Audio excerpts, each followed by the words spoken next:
Chicken తయారు చేసే విధానం 2 యాలకులు 2 లవంగాలు దాల్చిన చెక్క సాజీరా ఫస్ట్ వేయాలి.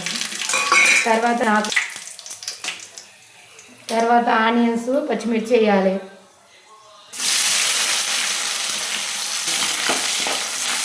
కలుపుతూ ఉండాలి. 5 నిమిషాలు వేయాలి. రెడ్ కలర్ రావాలి. కరివేపాకు వేయాలి.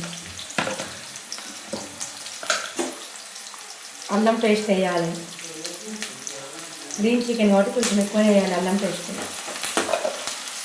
కడుక్కొని వేయాలి.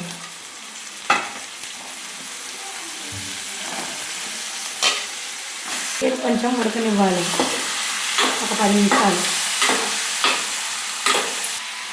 ఉప్పు వేస్తే తొందరగా ఉడుకుతుంది.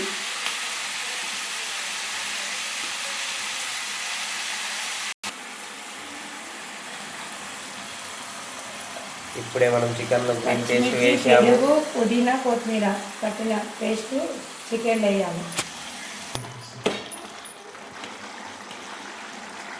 ఇప్పుడే మసాలాలు వేయబోతున్నాం. హాయ్ ఫ్రెండ్స్, మసాలాలు వేస్తున్నాం.